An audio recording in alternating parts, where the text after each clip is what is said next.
Have you ever thought if it was really worth it to record in ProRes instead of a more compressed codec like H.265? Would you really get that much more of a better quality when it comes to color grading? Is 10 times the larger file size of ProRes 422 HQ compared to H.265 really worth it? Well, I set myself up to compare the two codecs by grading them side by side in Davinci Resolve. So let me show you what I found out. Okay, so here in Davinci Resolve, let me just first give you some background and show you what I've set up here so you can see what's going on. So I have two clips here. Let me just actually go back to the edit page and show you these two clips. The first clip here, we turn this off, we move this over here. And if we go to the file, you can see this first clip is an H.265 clip recorded in 23976 and it's 5.1K. The second clip here is a Apple ProRes 422 HQ, also in 23976 and also in 5.1K. You can actually see, if I zoom in a little bit on the clip here, there it is. You can see the drone here. This is two DJI Mavic 3 Cine drones. So they're both capable of recording in ProRes, and we chose the highest codec, the ProRes 422 HQ for this. And if I go into the project manager, you can see here on the color management, I set up a non-color managed project. I have a timeline or working color space of Davinci Wide Gamut, Davinci Intermediate to get the maximum range of colors and get the max out of the ProRes footage and everything. And I have an output of Rec 709 Gamma 2.4. So if we go to the color page, what I did is I set up a input color space transformation. I took the DJI D Gamut and D log and brought it into Davinci Wide Gamut, Davinci Intermediate. And I'm going to color grade it within that color space. And then on the output node, I took it from Davinci Wide Gamut, Davinci Intermediate out to Rec 709 Gamma 2.4. In between these two nodes, I just initially did a small exposure change, just brought it up a little bit. And I corrected the balance. I took a bit of the yellow out. You can see here, this is before, this is after. Just to kind of like normalize the footage a little bit. You can see here before and after, before and after. So I just brought it a little closer to neutral. Then I copied pasted all these nodes from the H.265 clip into the ProRes 422 clip. And let's actually play the two clips side by side in full screen. You can see there is virtually no difference at all. Obviously the camera settings are the same between the two clips. This is aperture of 4.0, I think.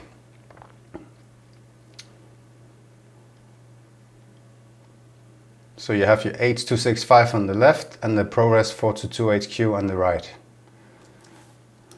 So virtually the same. I'm watching on a 6K Apple XDR monitor and I cannot see any difference. But let's try to push it a little bit and see what happens. So if I go to the H.265 clip and let's try a Luma keyer first. Now keying is some of the rough ways of separating data out of an image, and especially an 8-bit image, this is going to show a lot of artifacts, but obviously this is 10-bit, so this is gonna behave much better. So I'm going to the qualifier and I just want to select the sky. I go into highlight mode here and let's tweak it a little bit. Now I'm going to exaggerate everything a little bit here because of YouTube compression. I want to make sure you can see everything. But let's just blur this a little bit. And so we have a pretty good selection of the sky here. We don't have too much of everything else. And let's just go back out of highlight mode, and let's take the sky and make it not magenta, but pretty blue, greenish, blue tealish, just to really show what's going on here. And then I'm going to copy that node, go into ProRes file and paste that node.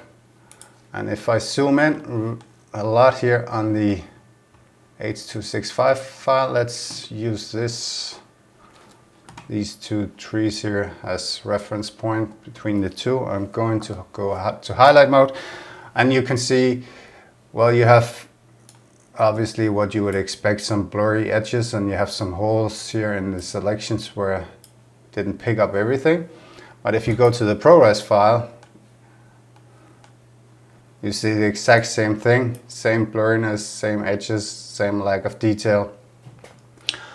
There's absolutely no difference between what they pick up. You can, let me zoom in without highlight mode on. Now we're in the ProRes file. You can easily see there's bits missing here that is not picked up. And well, the exact same thing is going on in the H.265 file.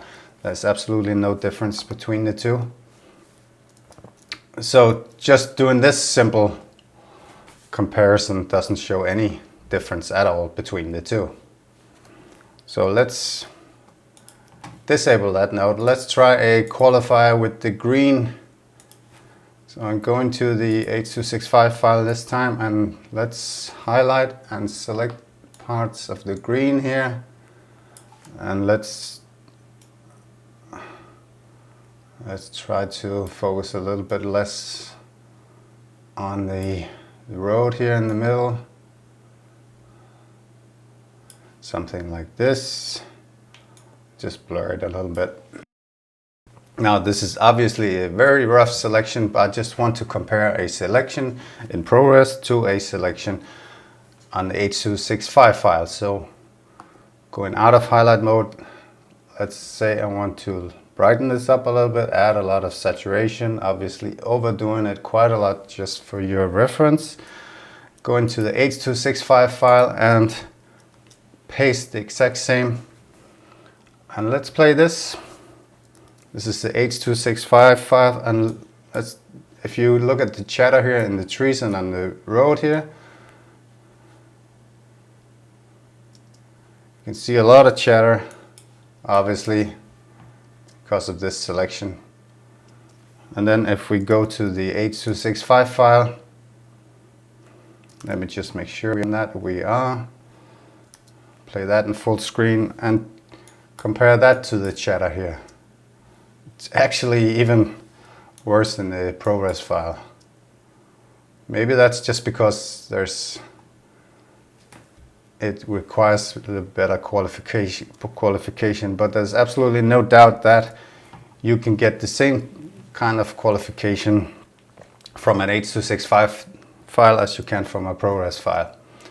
Okay, so let's disable that, and the same on this one. And then for the final test, let's do a film print emulation. So I'm going to add one of Blackmagic's film print emulations, the Codec 2383, but that requires us to be in a Cine gamma. So I'm going to choose Cine here. That is going to bring everything up quite a bit. And I'm choosing the 2383, the D55, the warm version of it. And I will go back to my exposure node, and I will bring my exposure down quite a bit. So I'm working before the film print, so I will be able to get the highlights back.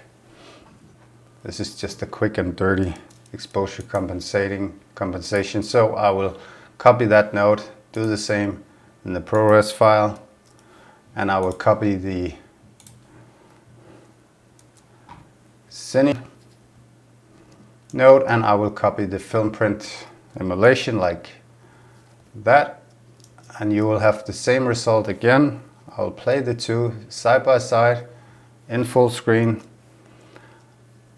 and take a look at how they compare to each other. They look exactly identical.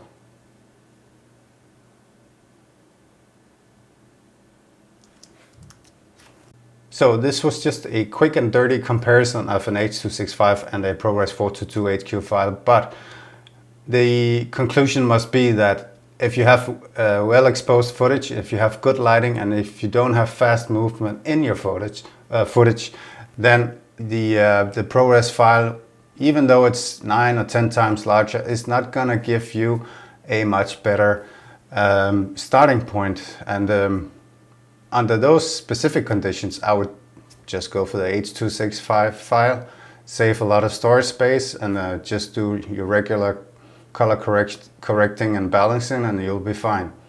That's at least the conclusion from here. I would say go shoot H.265 and happy grading. So I've been in touch with a lot of professionals about comparing these two codecs, and obviously a lot of things are in play here, and not just what I have shown in this grading example, but also things like the fact that the small sensor size of the cameras on these compact drones makes it really hard to see a difference, as the input is somewhat limited to begin with. And again, I admit that on a close to perfectly exposed and balanced image, you're less inclined to see any difference at all. But that was also kind of the point of this video. Should you go for the larger ProRes files over the H.265 codec? And the answer must be no. Not if you're well exposed, balanced, and don't have fast movements in the shot. I'll try to do another comparison of the two codecs with footage from a night shot with some movements, which I guess would give a very different result. I'll leave a download link to the two original clips in the description, and if you have any questions at all related to this comparison, please let me know in the comments. Have a great day.